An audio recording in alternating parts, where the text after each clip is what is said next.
afternoon, depends on where are you based. Welcome to this session.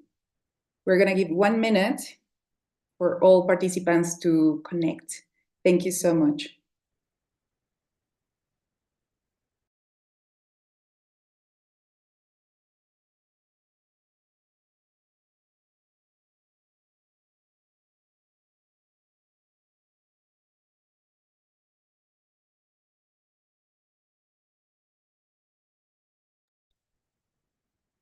Muy buenos días a todas y todos los que se conectan y quieren escuchar el webinar en español. Podrán hacer uso de la interpretación en el mundo pequeño que está en su barra de herramientas, ya que este webinar va a ser llevado a cabo en inglés. Entonces, les invitamos a usar interpretación para poder escuchar la sesión. Hi, everyone. I just wanted to share that this webinar will be conducted in English. So if by any chance you need translation, you can use the interpretation little world that is in your toolbar, and you will be able to listen either in Spanish or in English. Having said that, I would like to start this session. First of all, thanking you for being here in this space, in this conversation. I cannot start this webinar without acknowledging what is happening around the world. We are definitely living in a very, very difficult moments, not only in terms of wars and in conflicts that are happening all around the world, but particularly, you know, that a group of activists are being like threatened. They were traveling towards Gaza, including Greta Thunberg, which is like a climate activist that we all know and we recognize. They have been threatened for making this important action to like really do something about what is happening in Palestine. And I just wanted to acknowledge, because we are living in very, very tough times, and it's important for all of us to call attention, because as she said, there is no climate justice without social justice. So having said that, I would like to, first of all, welcome you to this conversation. As part of the different challenges that we are facing around the world, there is no doubt that one of the greatest challenges that we have is precisely to have the availability of resources, financial resources, to tackle climate change and to really accelerate the decarbonization of our economies and to increase resiliency and reduce the levels of vulnerability, considering that climate change is progressing very quickly all around the world. So today we're going to have a conversation about a topic that has been very present in the climate discussions, particularly in the last 3 years, which is related to the new collective and quantified goal, which is precisely an important decision that was approved last year at COP29. And precisely as part of this mandate, parties agreed in creating a roadmap, a Baku Belem Roadmap, to mobilize $1.3 trillion per year to ensure or to accelerate climate action. Today, we're going to have a conversation with important members of civil society that have been very close to this conversation, not only to discuss what are the critical issues that we would like to be reflected in this roadmap, but particularly what are the expectations that we have, particularly next week. There are important negotiations in Bonn, which is where the United Nations Framework Convention on Climate Change is based, and this is going to be I would say the very important moment, because it's a milestone to work towards what needs to be or needs to happen at COP30. So I would like to first thank you to the colleagues that are participating in today's session. First of all, I would like to thank to Iskander Bernat from IMAL, Initiative for Climate and Development. Thank you so much for being here. I also would like to welcome Rebecca Thyssen from Climate Action Network International. Also, thank you so much, Rebecca, for being here. And I would like to also welcome Luca Rizzo from the Institute of Climate and Society as well, working a lot on this bit. and of course, Eleonora Kogo from Eco Climate, that has been also working very actively in this process. Before passing the word to my colleagues, I just would like to provide a couple of elements for the reflection that we have today. So in the next slide, please, Alex, if you can change. I just would like to remember a little bit of what has been happening. As I said, the Baku Belem Roadmap was an agreement that came as part of the COP29 with the idea to create a pathway to mobilize 1.3 trillion of US dollars as part of the new collective quantified goal. And according to the mandate, both presidencies, but the Azerbaijanis as well as the Brazilians, as part of the incoming presidency, have to work together to create this roadmap. So what they have been doing is calling for different submissions, different inputs from different actors to participate in the conception, in the design of this roadmap. There was a call for submissions where there was a participation from 18 parties, let's say governments, and 91 non-party stakeholder submissions were also sent to this process.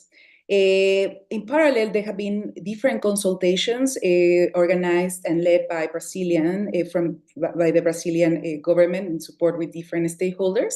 There have been very important informal consultations in key spaces, such as the spring meetings in Washington, and also there have been different online events, as well as they have been in very important conversations through the cycle of finance ministers led by Brazil. And in the next few days, there will be more formal consultations, consultations within the UNCCC that will take place next week in Bonn, in Germany. And the aim of all of these consultations is to come with a roadmap that will be presented at COP30. I would like to comment that in the last few months, we have been analyzing all these submissions and all these different inputs that different parties have been providing. And we just wanted to share with you some of the common views around the roadmap, as well as some divergences in terms of what is this roadmap.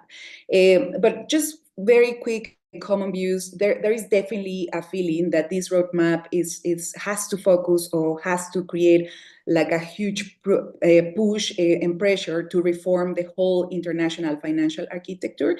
That is very important to strengthen not only the multilateral frameworks, including obviously the reform of the multilateral development banks, but also other mechanisms that exist under the convention, such as the Green Climate Fund, the Global Environmental Facility, and that is very important to reform the way that the financial architecture functions to achieve this mobilization.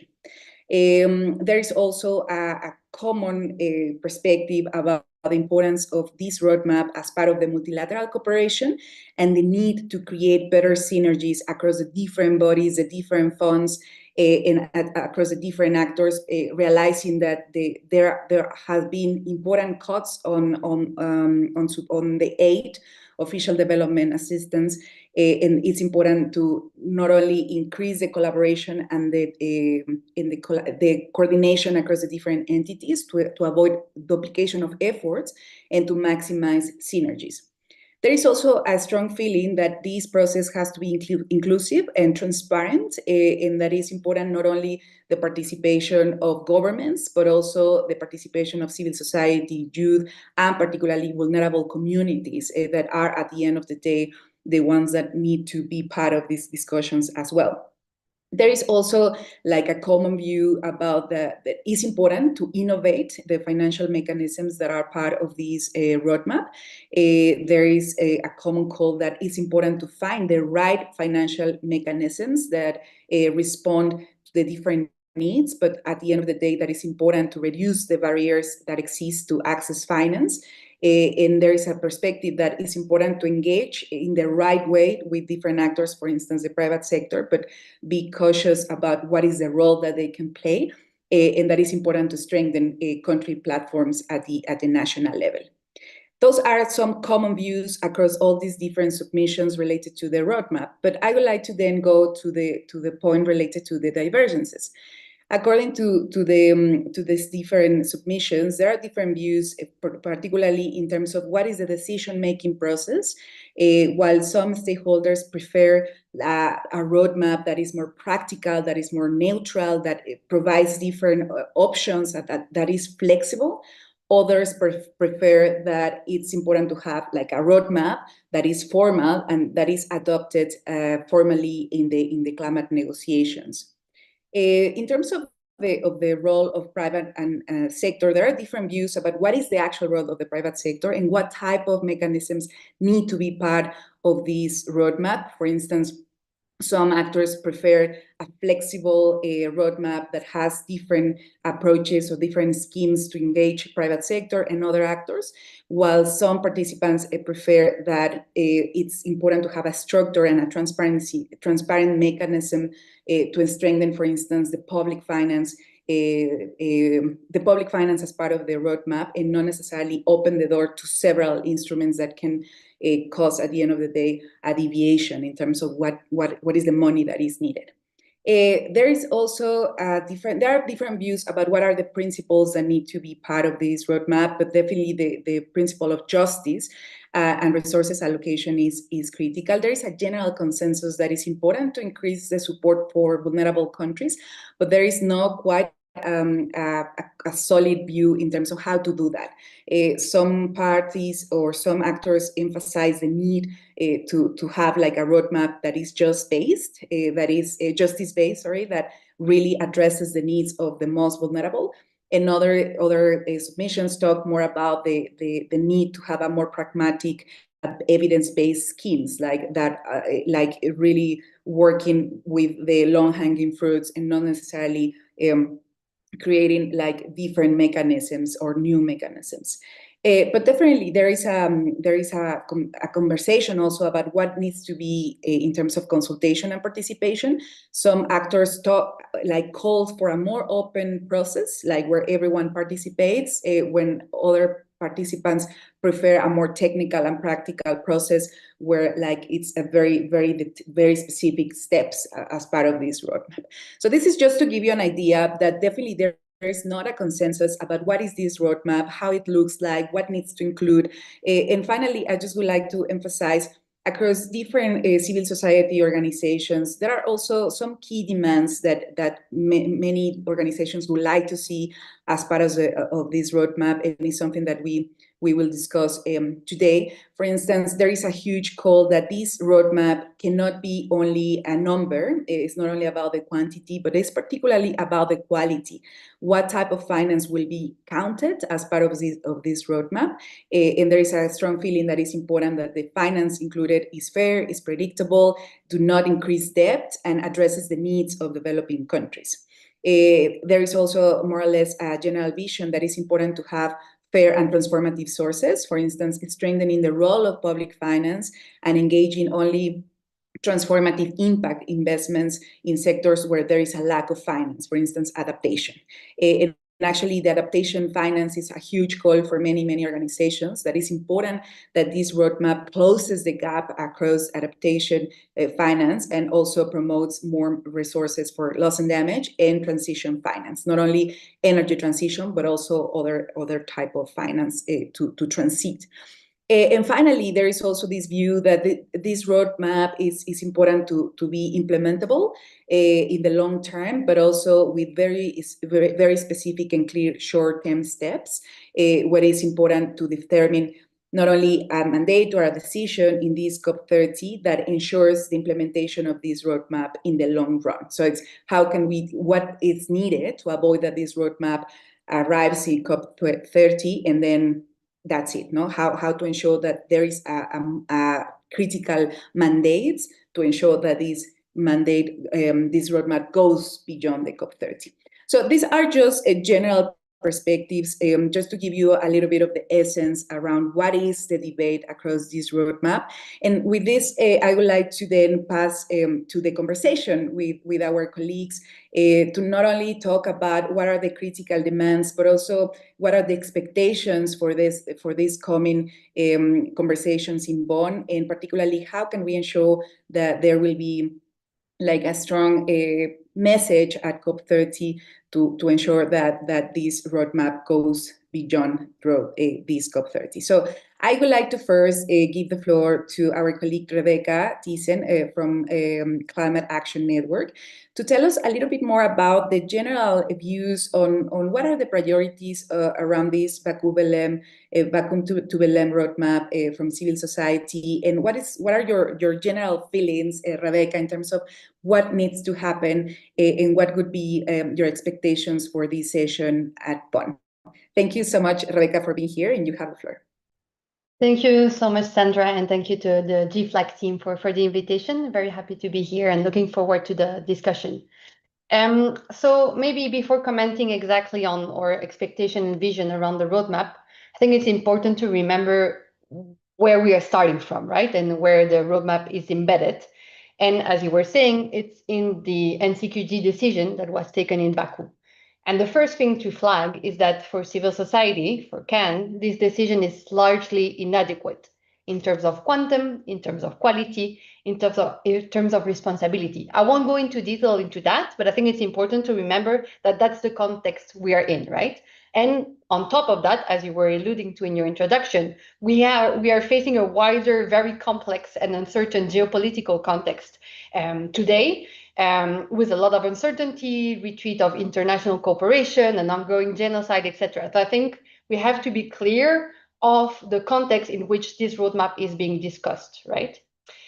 Having said that, I think it's important to see the roadmap as one of the avenue in which Belem could actually course correct, right? And a vehicle, probably, hopefully, that could rebuild trust among parties and recenter justice. Because I think justice is actually the pragmatic way to go about climate finance. It's just not an add-on, it's not a preambular, it should be the center of the conversation. And we have to be very mindful of the stakes and the implication of the decision that was taken in Baku. And so the responsibility that the roadmap could hold and what needs to be delivered in the context of that mandate. So our key expectations are probably threefold. One on the content and the principle, two on the process, and three on the articulation of the roadmap with other processes and the wider financial architecture reform.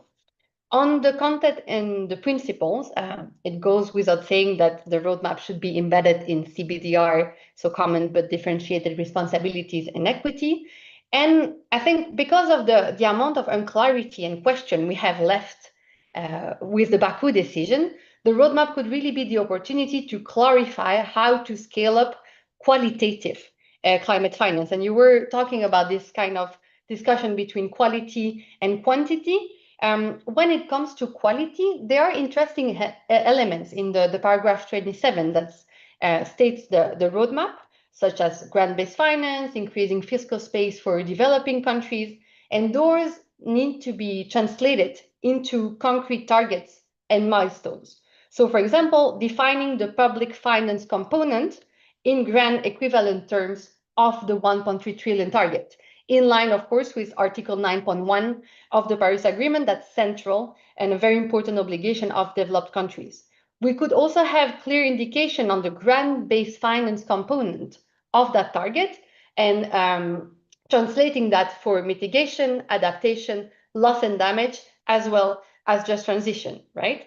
And the other side of the coin, while we are, of course, seeing public finance as central in the context of the roadmap, it's also probably a good occasion to get realistic and objective about the expectation we have for private sector, knowing that it has been under meeting its commitments for many years, and we know that in the NCQG decision, expectations are really high when it comes to private sector. So it's probably a good opportunity to assess the expectation we have towards concrete and measurable targets.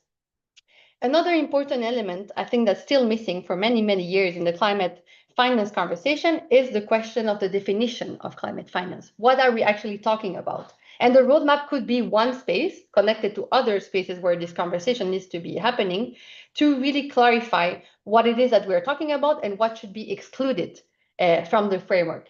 is also a space where we could discuss much more intentionally the question of additionality of climate finance in comparison to development finance. That's a really key priority for developing countries. All in all, I think it's also important to not see a race to the bottom on quality, because now that we are, aiming for bigger targets, knowing that, again, when you look at the quantum and the needs-based assessment, we're still very far from what's needed from developing country perspective. But because those targets are higher, this could not come at the expense of robust qualitative elements. I think, again, coming back to the role of public finance as well, it's important to see it as a key enabler for the transition rather than being only reduced to a tool to de-risk, to attract, to leverage private sector. And finally, the focus on the provision of public finance is key, rather than trying to put the onus on developing countries for them to create the enabling environment and attract investments. So that's on the content. I'll be a bit more brief on the process. So two elements there. So first, between now and Belem, you were saying it, I think that comes across the board. We need a transparent and inclusive process. And to be very frank, because of all those initiatives that are coming along, right, the finance ministry circle, the advisory bodies, etc., we feel sometimes a bit lost, and we are not sure how all the consultation, all the conversation will actually come together in the final report. But if you don't ensure transparency and accountability to a process, then it's really hard to imagine ownership and follow up after that. So I think it's a very important kind of call we have to the presidencies to ensure that we understand exactly where we're at, and Bonn could be a first good step in the right direction. After Belem, of course, there are still many questions hanging on what exactly that roadmap would be. And again, we're calling for something embedded in justice. But it would have to be an actionable plan, right, for adequate qualitative climate finance with a monitored implementation phase, with targeted milestone, assessing the qualitative elements I was talking about earlier. Should I continue? And I think it's also important to articulate the roadmap with other pieces of the NCQG decision. Of course, the 300 billion, that's distinct but needs to be coherently articulated. But for example, paragraph 16, that's a very important element of the NCQG decision, calling to triple the outflows of the UNFCCC climate funds. That could be very well connected to the qualitative push we are talking about. And my last point was on the articulation between other processes and the wider IFA reform. So when it comes to the UNFCCC, bottom line, the roadmap cannot run in silos. So it has to look at other finance tracks, the 2.1c, Article 9.1, as I was saying, and you may have seen that there is an agenda suggestion coming from the LMDCs on that point, but also, of course, other priorities. So ensuring that it reflects the financing needs for NDCs and NAPs, but also how it's going to be aligned with GST, the upcoming GGA decision, so Global Goal on Adaptation, the Just Transition Work Program, etc. Beyond the UNFCCC, I think the roadmap is also the perfect opportunity for us to discuss more concretely the wider financial architecture reform. It's of course going beyond the remits of the finance negotiator, and that's an argument we often use, right? And we often hear that, oh, it's not in our mandate, so we should not be discussing this. But the roadmap could really be a forum where we send signals, both within different negotiating tracks within the COP space, but also beyond. And there are many thematic that are actually cross-cutting. And one of them, and I'm just putting some food for thought and I'll stop here, would be the conversation around debt sustainability. There are many things that can be said around debt in the context of the COP, looking at, the fact that climate finance is debt-based, that there are many types of loans that we could be excluding, and those type of conversation, linking that to the wider conversation around debt that is very lively and happening right now, right?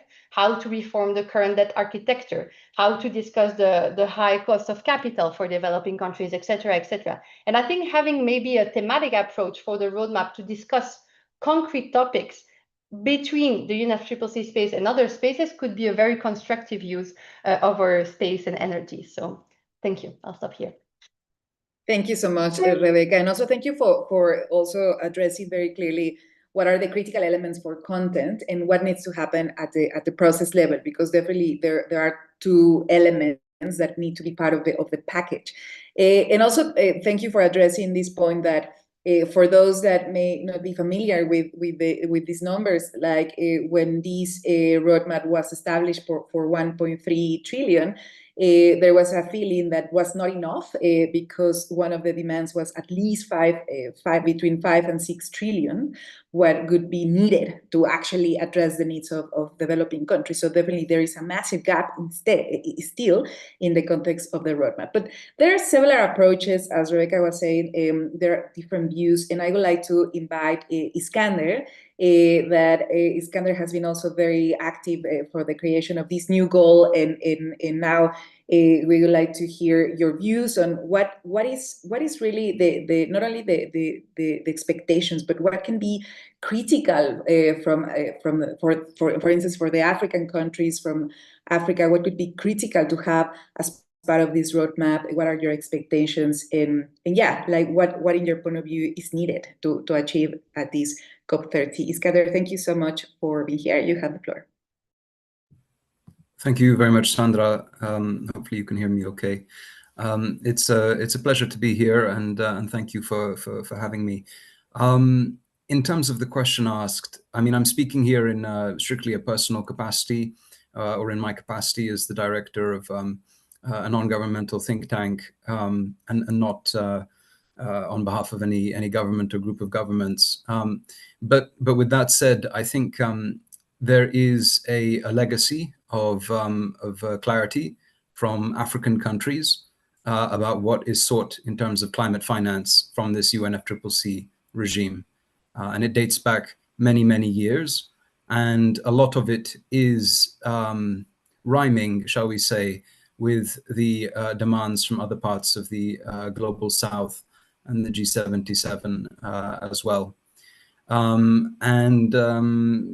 To illustrate this point, I think also to move backwards, to look retrospectively at how we got here and the events that led up to the mandate of this roadmap process, it's notable that the 1.3 trillion originally was first put forward as a number by the African group specifically. And then it was later, of course, adopted by the G77 plus China, larger group of countries in Baku. And of course, when the African group originally called for 1.3 trillion, it was a very different 1.3 trillion from the 1.3 trillion that was later decided. So the 1.3 trillion that the African group called for essentially was meant to be in continuity with the 100 billion goal from around 15 years ago, which was framed as a mobilization goal for finance mobilized by developed countries for developing countries. And that is a very crucial distinction in terms of the clarity about who the finance is coming from and what type of finance is included. Because I think the difficult lesson of history, looking back over the last 15 years, is that clarity, transparency, accountability are very important, particularly when we've had historic failures around processes like the 100 billion, where you've had a big mismatch in terms of what's been expected by African countries, G77 countries, and what has actually been delivered. Of course, the 1.3 trillion that was agreed in Baku was from essentially all sources and all forms or types of finance. And so that's a very different 1.3 trillion. Of course, that leaves a lot of room for flexibility. And I think that, for consistency's sake, it's clear that many developing countries in Africa and beyond will be advocating for the roadmap to 1.3 trillion or the 1.3 trillion that we hope to realize to look as similar to the 1.3 trillion that was advocated for as a mobilization goal as possible. And of course, that obviously is going to be very difficult in the current political context. It has to be said. The mobilization goal that was agreed was the 300 billion, and of course, the global North countries will be very reluctant to open up or reopen up the negotiations from Baku. And I think, in general, there's very little appetite to do that. I think one very clear point, which is not, I think, lost on African countries and other negotiators from the global South, is that this is not a negotiation per se. This is a roadmap that is to be developed by the presidencies from Azerbaijan and Brazil, with essentially a lot of discretion from their side about what direction they want to take it in. And so I think there is the understanding that these presidencies have an opportunity, and I think others have and will speak to this. There is an opportunity for those presidencies to send a strong message in terms of the message that needed to be sent but couldn't be sent in Baku, about the level of international cooperation and support that is required as a matter of solidarity, but also, practically speaking, in order to realize the goals of the Paris Agreement, the amount of support needed from wealthy countries, from developed countries, to poorer countries, developing countries.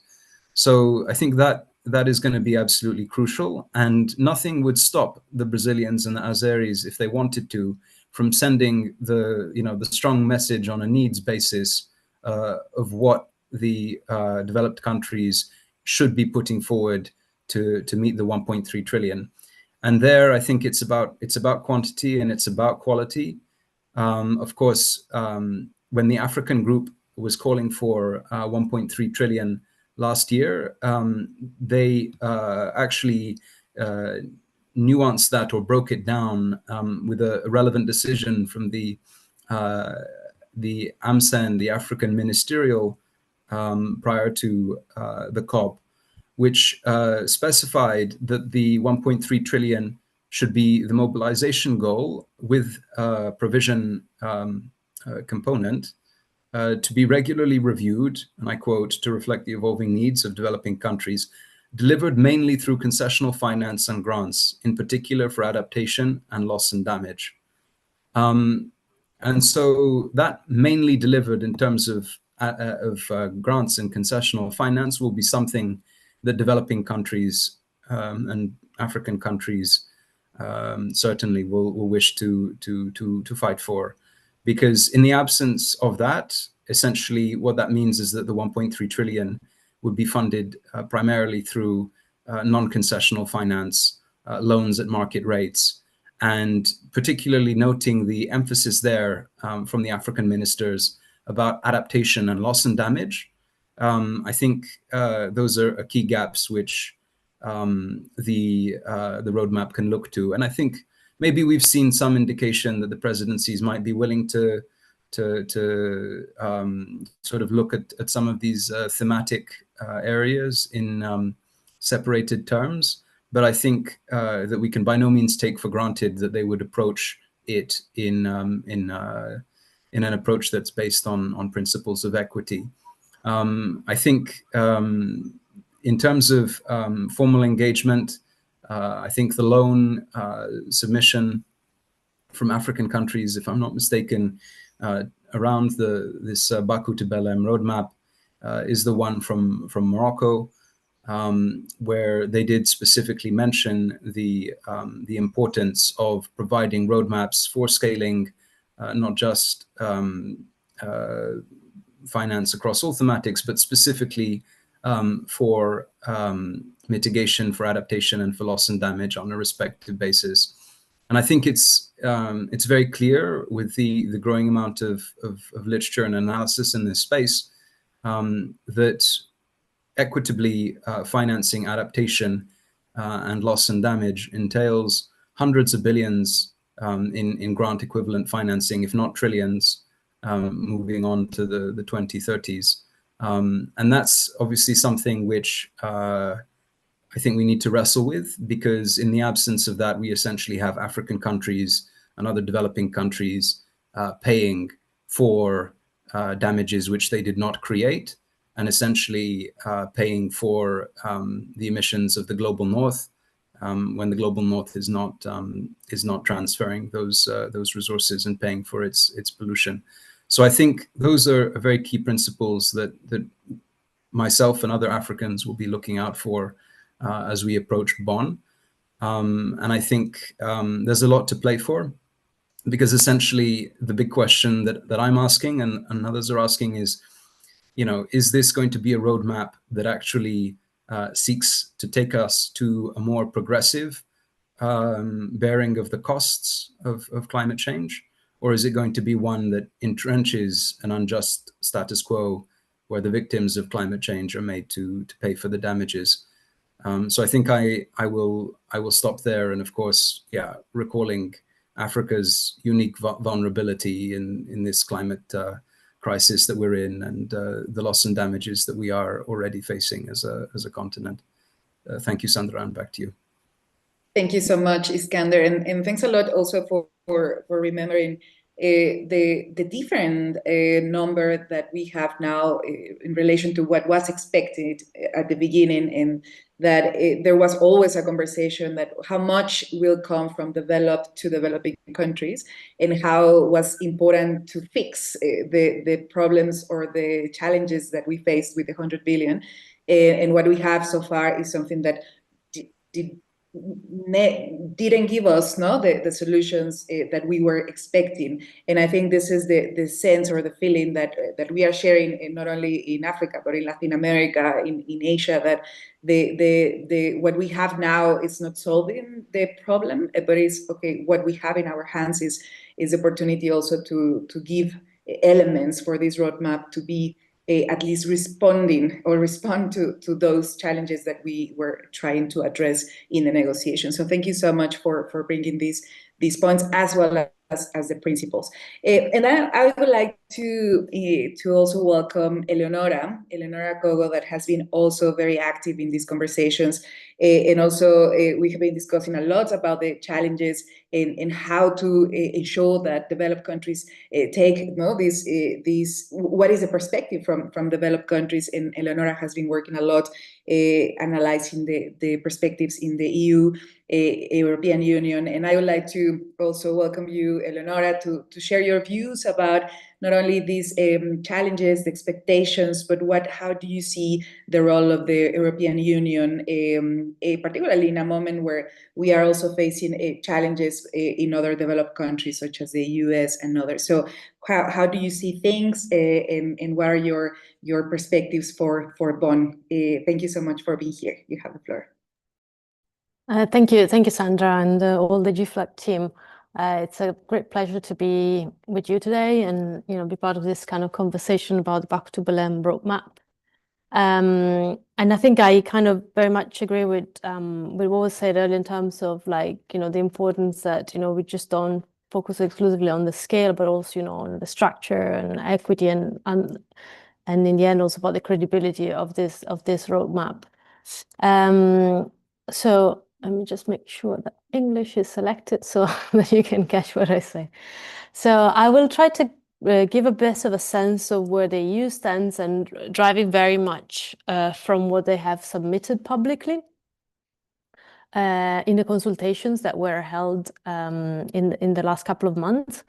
And so I think that overall, I think that the EU has kind of presented some constructive ideas. I think, for example, about the need to have a greater alignment of climate finance with structural reform. So they kind of acknowledge that, but also must kind of recognize that probably the area of divergence are more, in terms of developing country expectations, and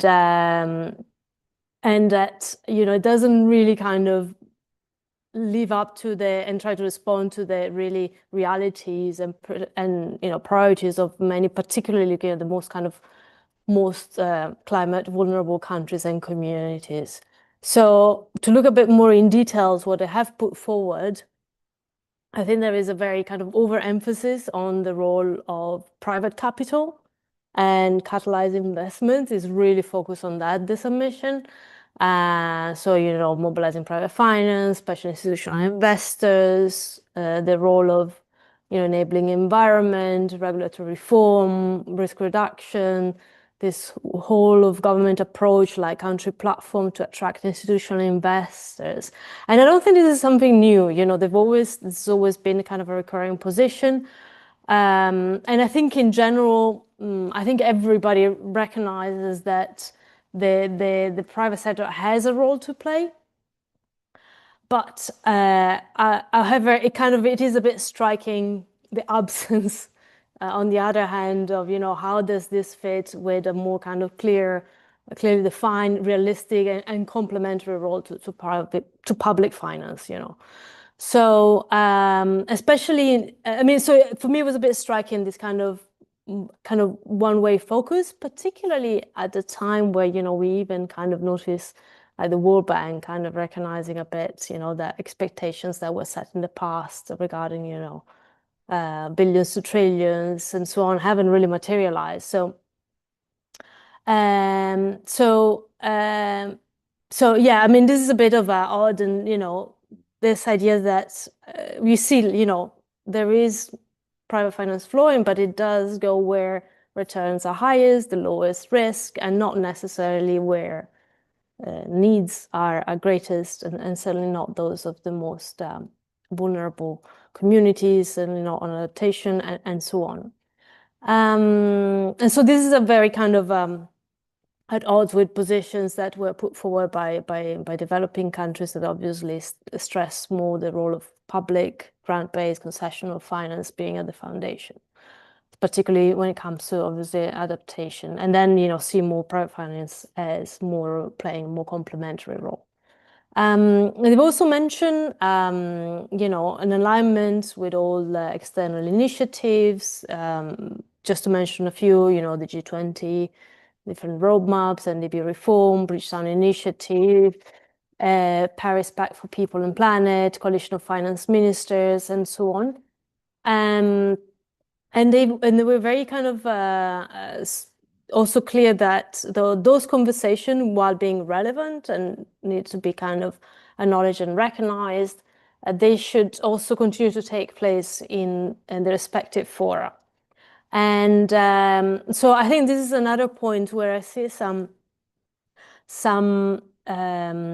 think different initiatives and the role they will play, I think they were mentioned by many countries. So in a sense, there is that kind of recognition by all that there is a lot more than goes on beyond the UNFCCC space. But at the same time, I think particularly from some developing countries, there is a clear sense of fear that the kind of climate finance conversation shifting away from the UNFCCC, and a bit that divergence of UNFCCC remaining central forum for climate finance discussion. I think that's another point that I picked up.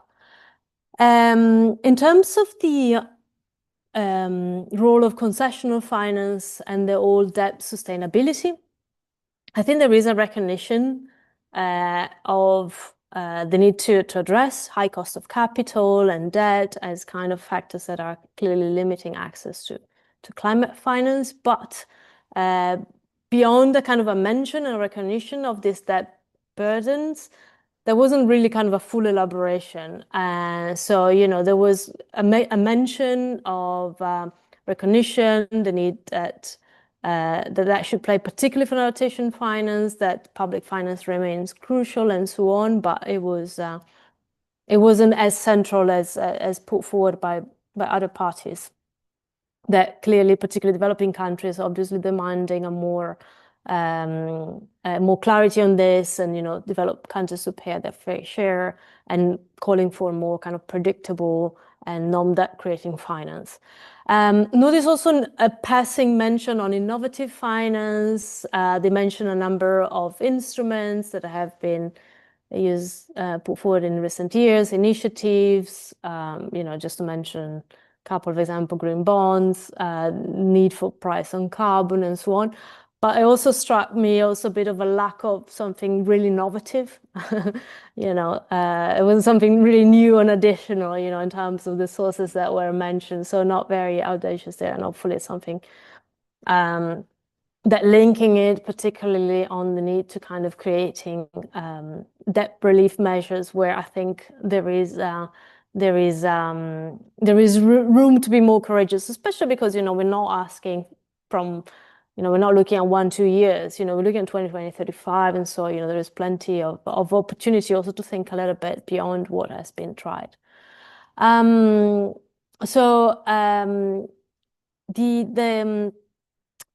terms of the whole transparency, accountability, there is a mention around transparency, but they do not put forward a formal accountability mechanism. And I think that's something that Rebecca also hinted earlier, setting up a process to track progress towards the 1 trillion goal. They just mention about a report at COP30 and kind of almost close it there. And so this is another kind of striking difference in terms of, requests that have been put forward, beyond what was mentioned earlier, clear definition of climate finance, but also, a process like a framework with clear milestones and tracking and, a periodic assessment perhaps, tied to, could be also the global stock take without necessarily starting a new process, but, something that shows a bit of continuity and, seeing actually whatever is recommended, decide, we're not unlikely to going to be a negotiations, but, somewhere to follow up. Because the risk is that otherwise, it kind of remains a high level exercise that, then there is no way to see what it actually delivers on the ground. And lastly, I want to mention a bit on the process. I was hinting that they see very much the final outcome being a report. Very, as was hinted by Iskander earlier, very keen not to reopen the NCQG decisions, not to have this as a negotiated outcome, like 1 year time-bound process. Yeah. And so I think in general, my sense is that there isn't really appetite for reopening negotiations by anyone. But at the same time, I think I need to ensure that this leads to something kind of real, measurable, where we can actually see progress. I think that's a very, very important thing, because the risk is that otherwise, yes, this remains, as well intended, a bit of a toothless exercise, unless there is something to follow up. So to conclude, I think, that private capital has to play a role. I think nobody debates that, but definitely striking in the EU context a bit of an over-reliance on just private sector solutions, and also kind of compared to other submissions from other developed countries. I noticed this really a bit imbalance. And also in terms of, for example, like the actors involved, called for stakeholder engagement, particularly calling on businesses, investors, philanthropy and so on. But, I think it's also important to have also, meaningful inclusion of civil society, indigenous people, youth people, community on the front line and so on, which hopefully actually the Brazilian presidency and the Azeri presidency are very well embedded in this kind of consultation. So very important that those kind of remain embedded in the governance of new climate finance mechanism, and ensuring that people most affected by climate change have actually a seat at the table. So that's all for me. Over to you.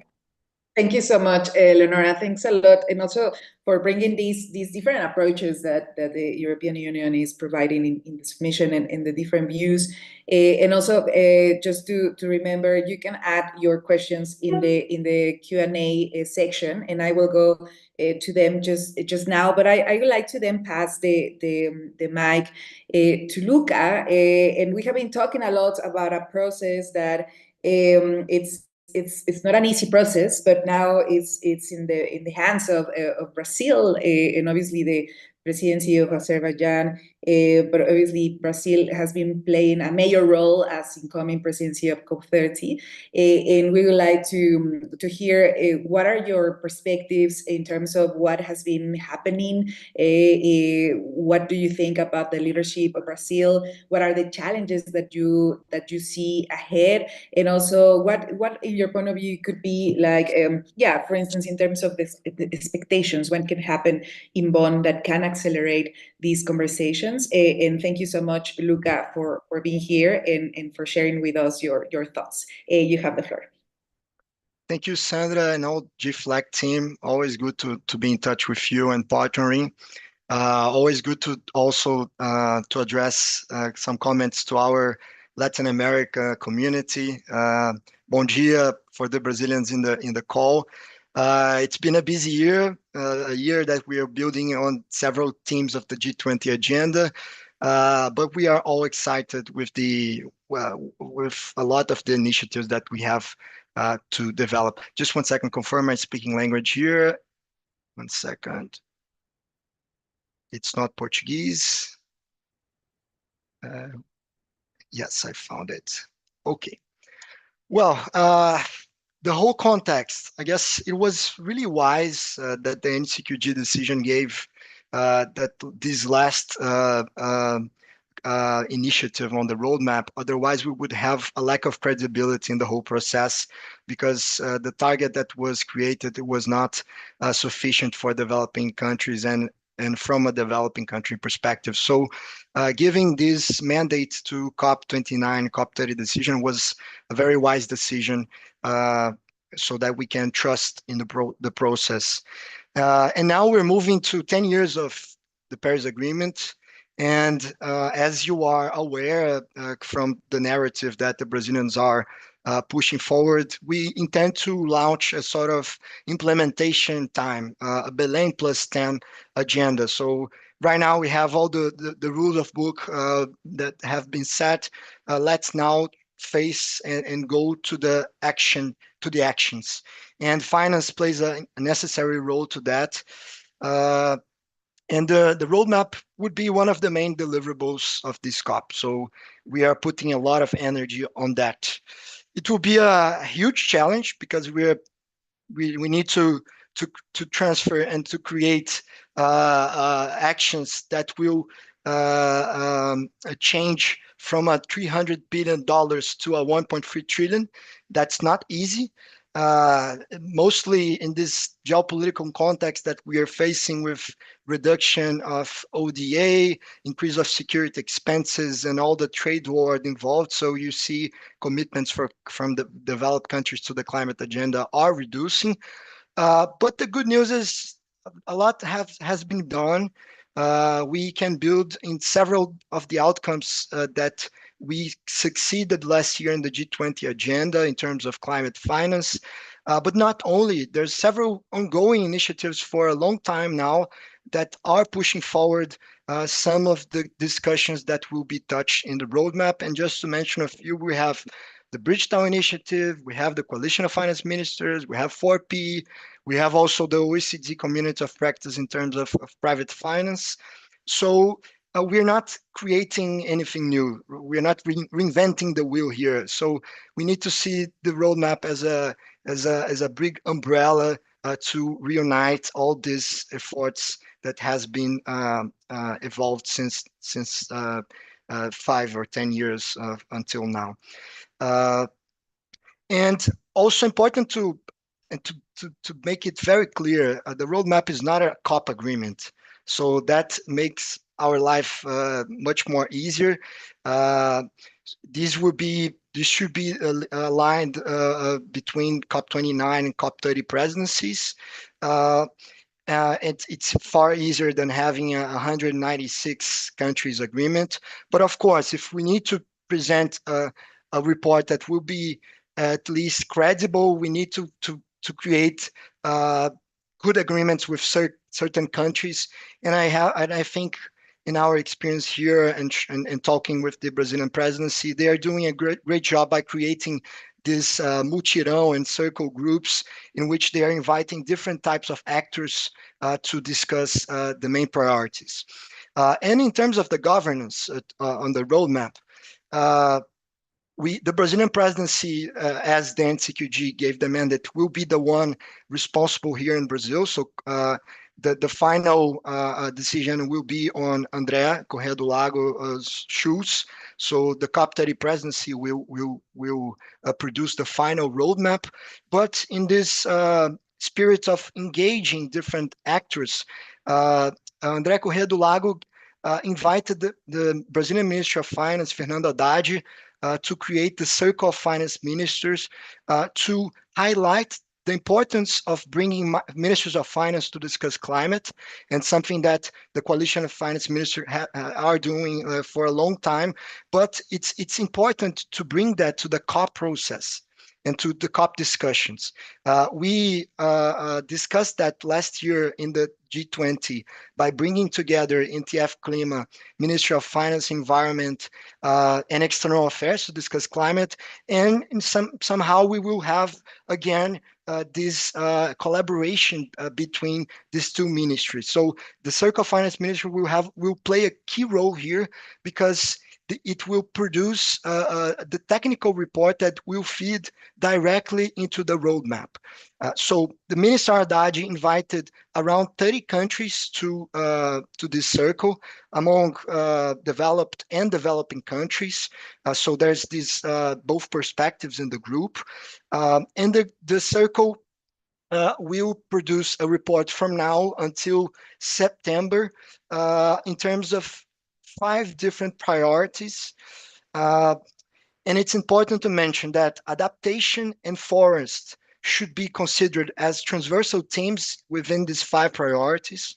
And just to mention very quickly here, the priorities. So the first one will be the reform of the MDBs, building on the Brazil G20 outcome, and they intend to encourage actions to simplify approval processes to projects in developing countries, to increase agility of disbursements, to establish clear accountability mechanisms to the MDBs, provide more climate finance to developing countries, and also to increase the availability of local currency financing, as this is one of the main issues that we faced to finance projects in developing countries. The second priority is on concessional finance and climate funds.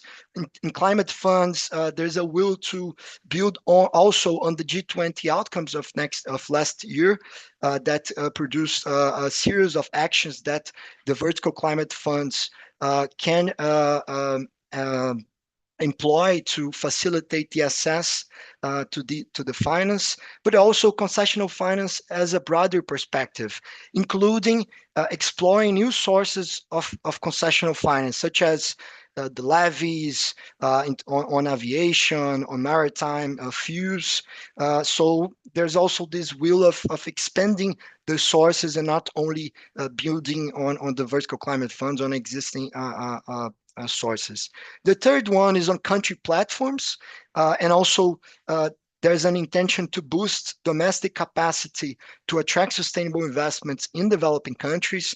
So they will discuss how we can engage developed countries to provide readiness support to developing countries to create its own platform. And there are a few examples nowadays, such as the GCF readiness mechanism for that. The fourth priority is on private capital mobilization.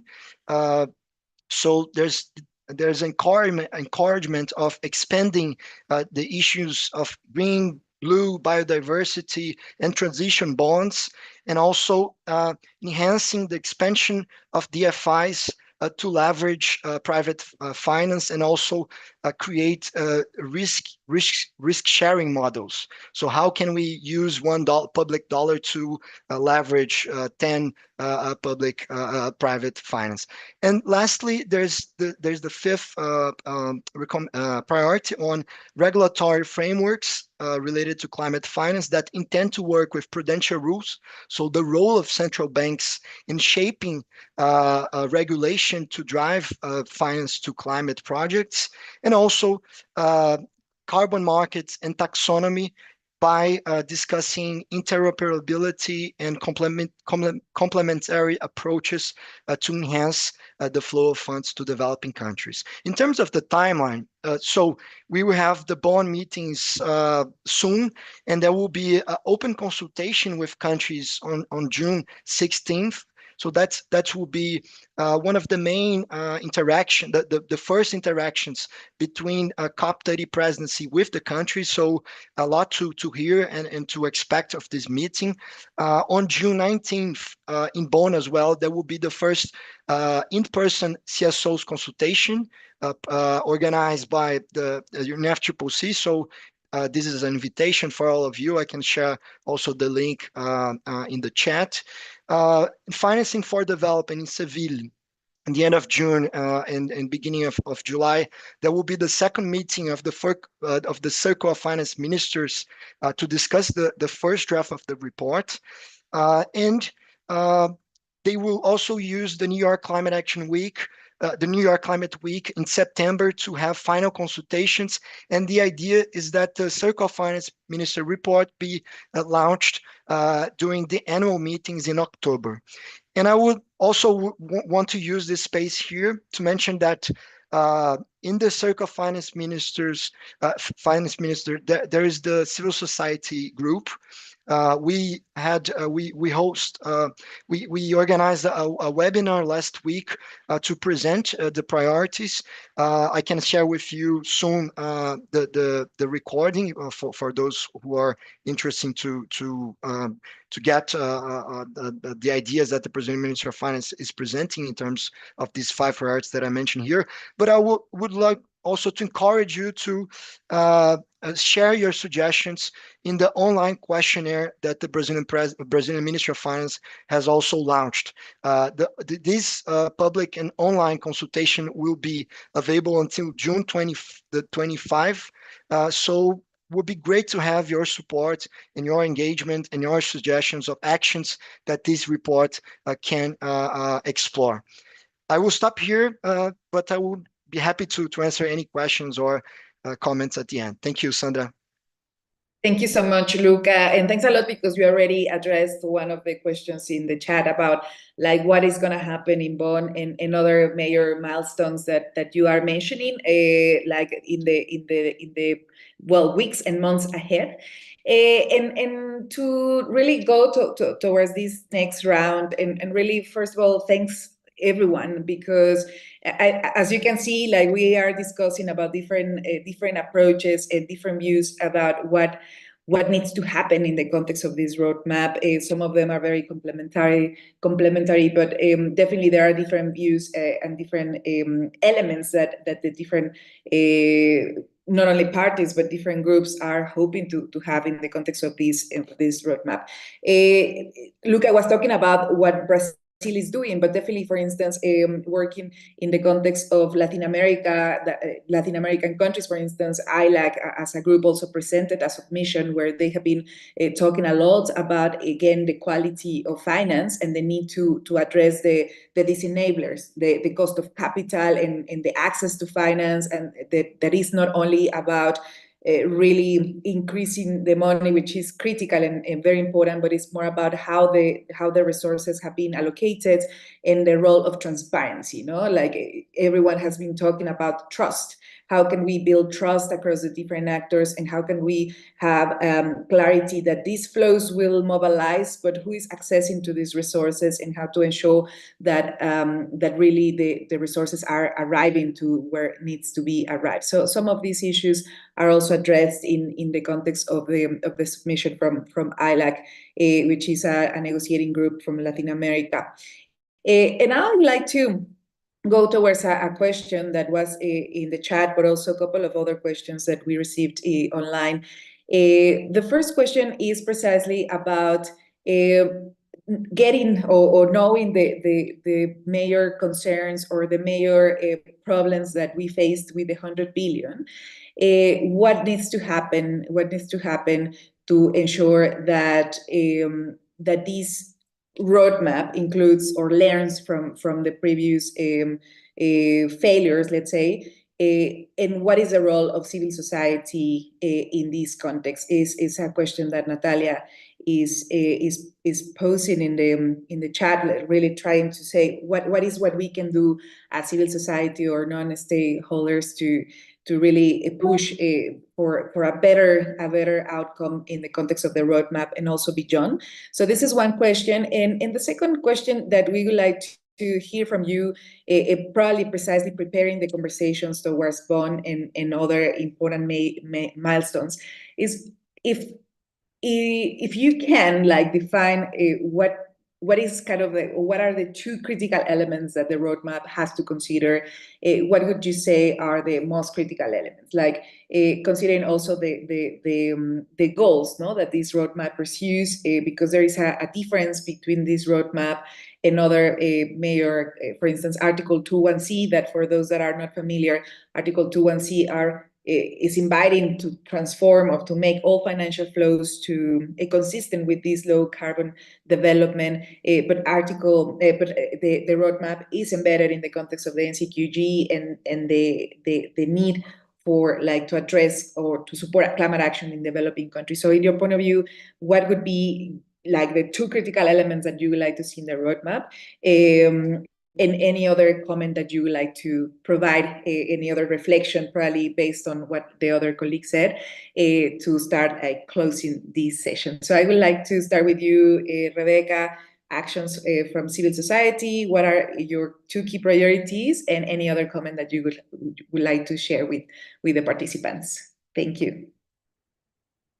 Thanks, Sandra, and thanks to all the other speakers before me. That was very useful comments.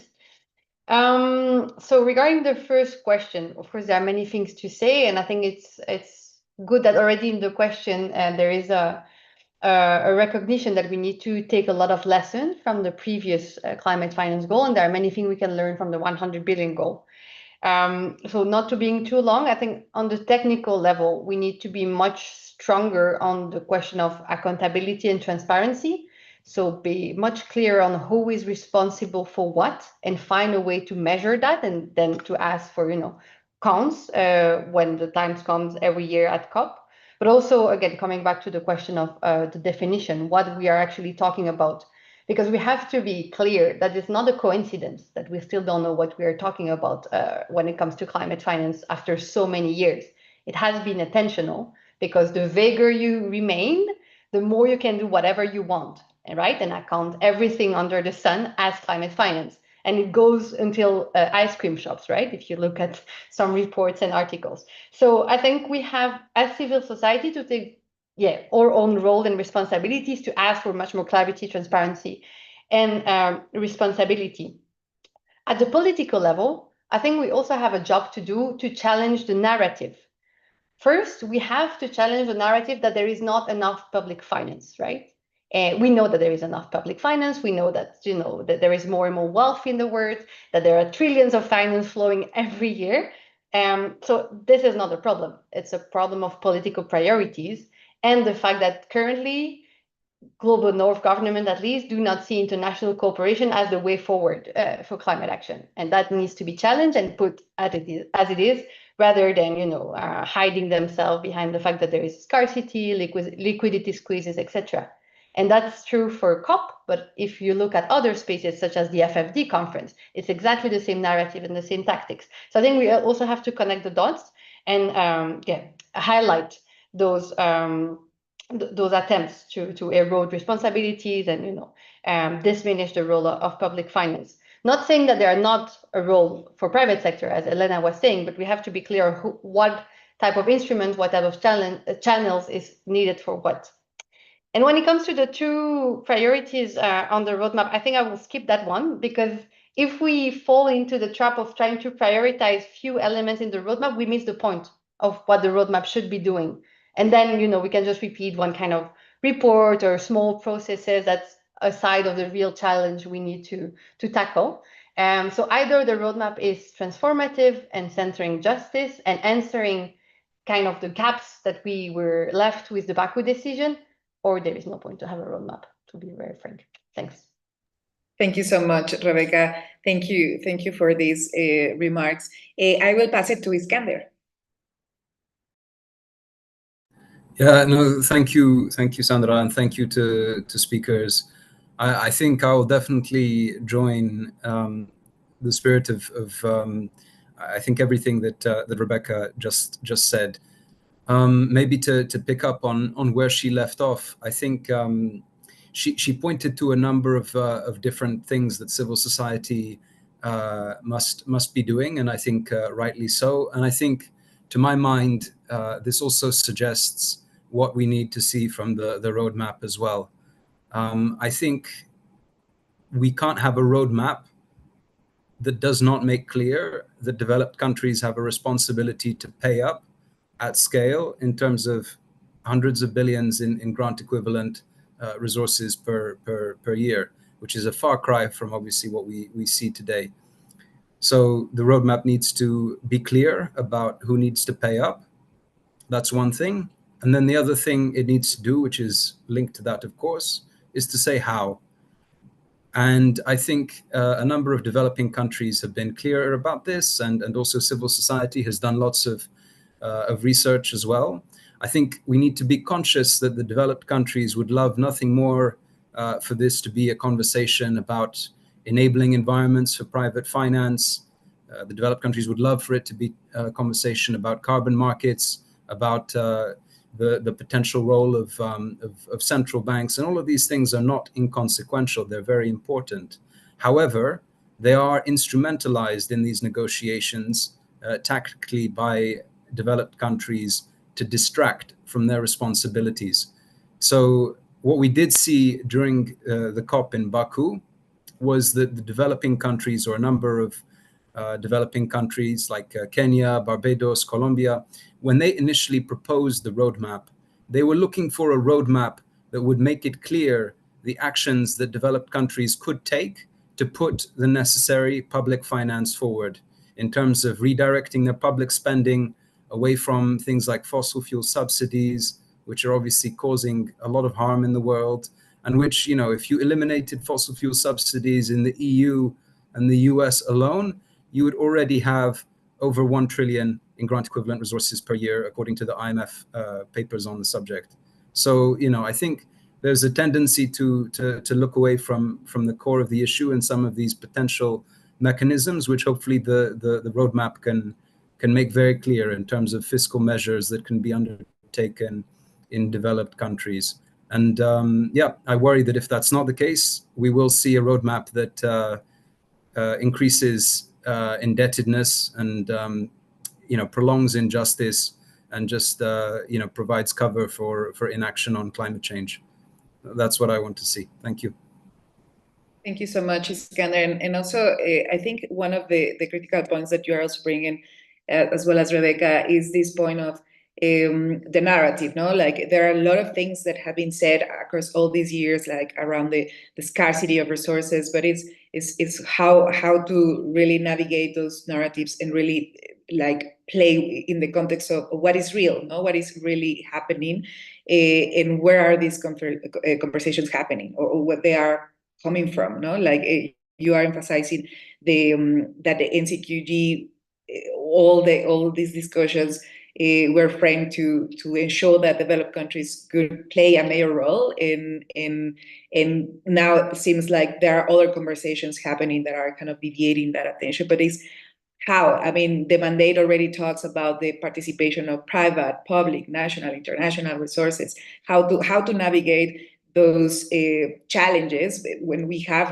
a decision that includes all this information, but at the same time we know that the reality should be different. But now, how to navigate, no, with these challenges that we have in context of this specific mandate. No, so I think that's part of the challenges that we also have as civil society, how to push without falling in these narratives, as Rebecca said, that there is not a lack of resources, but the resources are being allocated in areas that are not related to climate change, but rather like increasing the investments where shouldn't be, no, like the I don't know, in fossil fuels or others. But yeah, thank you so much, because this helps a lot to also say where we need to push a little bit further as civil society. Let me pass it to you, Eleonora. Thank you.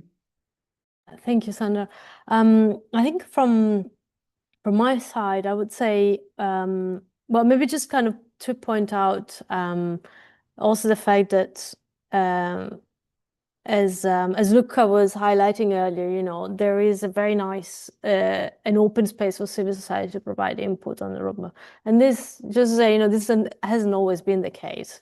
So we should really kind of also kind of take advantage of this opportunity that that is put forward in front of us, and also kind of being really more present. You know, Luca has already shared the links in the chat about the places where this can be done, both during the Bonn session, but also online. And so really that kind of not give that for granted, you know, it hasn't always been the case. And so that's a very important thing. I would say, I mean, I agree with what was said earlier. I mean, also maybe to mention the fact that I think we have a tendency as CSO to kind of engage more with climate folks within our governments, but I think it's also important to direct those messages also to the finance ministry. I think there has been an attempt to bring them more in the conversation, and so we should really kind of also make an effort to direct, for those that have the means to interact with them, also to kind of keep the pressure on the finance ministry as well, to really kind of we have probably to do a bit of an exercise to readjusting our narratives, but really to kind of really share climate as a risk to the financial stability. And unless we do that, we're going to have serious problems going forward. We already are facing it today. In terms of the topics, I have favorites, so I'll just take this opportunity to mention a couple of things. I mean, one in particular, I think that is a great concern is the debt and debt sustainability, because we are seeing, unfortunately, how many countries are prioritizing their debt repayment and really defaulting on their development goals. And that is already an issue today, and that is going to be a serious impediment to any climate investment, whether it's on mitigation or adaptation going forward. So I hope that the roadmap really kind of puts this at the center, and I mean, in particular, I think it's also just to mention that there is this Jubilee debt campaign. There's going to be a report coming out on the 20th of June from that commission that has been appointed by the previous Pope, and hopefully that will be a place where we'll also see some concrete recommendation on how to move forward on that. And the second one I would mention, I think particularly adaptation, because I think it was mentioned earlier, but I really to emphasize that, because particularly with this kind of overemphasis on the role of private sector, we know that whatever we think in terms of mitigation, we cannot just transfer it on adaptation. And so I think, you know, it is rightly a critical concern for many vulnerable countries. And so we should really keep that at the core of our focus.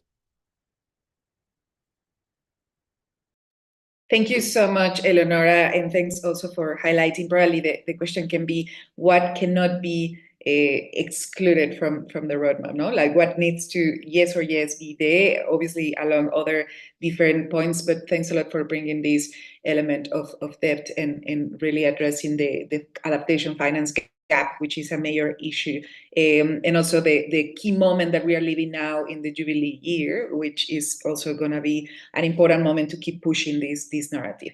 So let me pass it to you, Luca, and also I would like to take advantage of asking you, like, since you have been working a lot with the Brazilian government, also with this point of what else can civil society do? Where do you see like the major opportunities? No, what is needed? Where do you see that probably would be important to keep pushing to support the work that the Brazilians are doing? Because I have a feeling that we are putting a lot of pressure on Brazil, but this is not. I mean, they will work hard, but this is something that requires the participation of so many different actors, and that goes beyond, no, like what Brazil can do. But what else do you think that is needed, that where their further support can be also provided? So thank you so much, Luca. Thank you, Sandra. Maybe I will start with your second question, and I will conclude with your first. In terms of priority, my main priority that I think we should encourage and engage the countries is that not to create a new report or policy brief only. We are tired of seeing documents and recommendations and only that. We need to create now a roadmap of actions. So a list of who should do what and how, and in a timeline, specific timeline. So it should be an actionable item agenda. So it's not only a report. So that's the first thing I would say, that this should be the main spirit of this report. The second one is we need to consider the quality of finance. So it's not mobilizing finance, it's mobilizing certain sources to certain countries, because the spectrum of the developing countries is quite big. We are talking about a SID, a small island country, with Brazil or China. And the needs are completely different. So we need to use concessional finance for the countries that are needing the most, the countries that are affected by climate disasters. And we need to encourage private sector to go in the countries that have a certain level of development, of a capital market development, such as Brazil, for instance. So this quality component, it's quite relevant. We need to treat countries differently, so we can use wisely the level of concessional finance, and also use wisely the level of commercial finance. And the role of civil society, I think we need to encourage also this roadmap to create a clear sense in terms of accountability and monitoring of the actions that will be provided. And civil society could be a good player to monitor that, to follow up, to request your countries to support, to request your countries to deliver more. So I think we need to encourage civil society to work more closely with Ministry of Finance, as Eleonora just mentioned, and work more with climate finance as well. And for that to happen, we need to bring more capacity building initiatives. We need to have initiatives like this webinar to promote this debate that sometimes is too technical. It's too focused on the climate finance bubble, but we should take this bubble out of this subject out of this bubble, and to have a clear sense on how countries can deliver more finance. That's it, Sandra. Thank you. Thank you so much, Luca, and thank you so much, Eleonora, Rebecca, Iskander, Luca, for these, for sharing these thoughts. And just for people to know, Eleonora, Rebecca, Iskander, and Luca have been working on this for many, not only years, but a lot of time to really build what is needed. And I think this is the critical point. Once again, it's not only about the quantity, but it's how much is needed, and in terms of what type of quality, what type of instruments, what type of mechanisms we actually need to accelerate climate action in developing countries. I just would like to mention that already Luca talked a lot about some milestones, and we invite you to follow up on the different conversations, participate. As Rebecca said and Eleonora said, it's great that Brazil is being very open about including different groups of people to participate in this roadmap. But at the end of the day, it's the role of the different countries and the different actors not only to embrace and to welcome this roadmap, but also to ensure the implementation. And this is probably one of the critical challenges, that we don't need another diagnostic, we don't need another document or another report, but we need a very actionable, implementable document that has very specific steps with this long vision, but with very short-term specific steps. And other, obviously, things that we need to consider is lessons from the past. No, how can we really learn from those lessons, particularly on the 100 billion and other conversations, and how to avoid falling in the narrative that there is a lack of money, because money is there, but how to reorientate the money towards what is needed is the critical point. Like, money will continue flowing and is already flowing in other agendas, but how to really bring all those resources to the climate agenda, adaptation, mitigation, and of course, loss and damage, and really bringing this perspective about the quality and to not increase a crazy amount of debt in developing countries, particularly in the most vulnerable ones, but really, as Lucas said, provide the adequate type of finance for the type of economy, for the type of activity, because we know that adaptation will require other type of mechanisms from differently from that than adaptation, of course. And it's important to ensure that these processes are including different people, and I celebrate that the Brazilian government is calling for this circle of finance ministers that have been working on these matters, but still are quite disconnected from a lot of climate action or climate policies at different levels, not only at the international negotiation, but also at the national level. Not all of these actors are well represented. I just wanted to thank you, everyone, for joining to this conversation today. We are sharing a letter that we also share with the Brazilian government, with some of these key demands that we have in different civil society groups. And of course, as we said, there are different approaches, different views, but at the end, what we want is really provide elements that can help the Brazilian government to facilitate this process.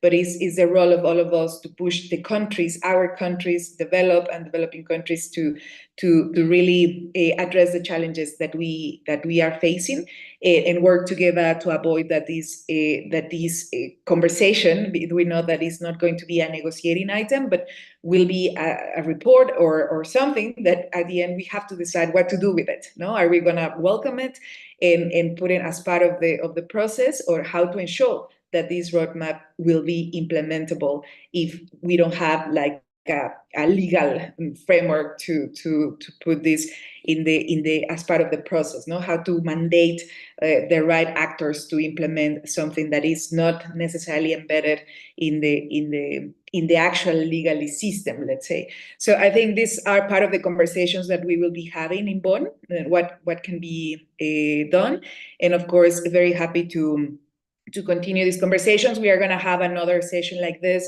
in a few months after Bonn, and towards COP30, also to not only update you, but also if there are other elements. And as Lucas said, please participate in the public consultation that Brazil opened for civil society, and of course continue the conversation, follow the different work that all of these organizations are doing. And I just want to thank you again for all participating, and also if you have other inputs and other comments, we invite you to also share with us through email.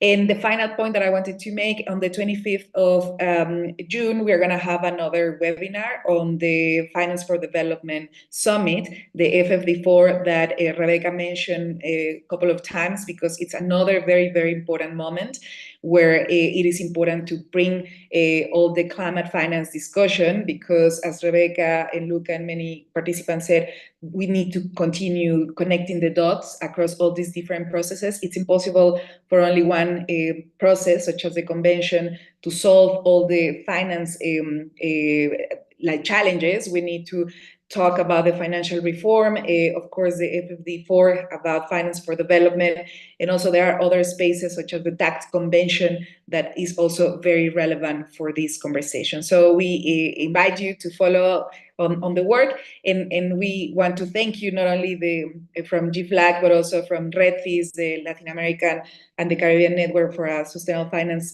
System that collects a lot of organizations for being part of the organization of this process. And of course, thank you for all the networks that are our friends, colleagues that have been working with us in many, many years around this issue. So once again, Luca, Eleonora, Rebecca, Iskander, thank you for your time, and we will be in touch. See you in Bonn, and see you everyone in another session to continue this important conversation. Thank you, and have a wonderful, wonderful day. Thank you. you.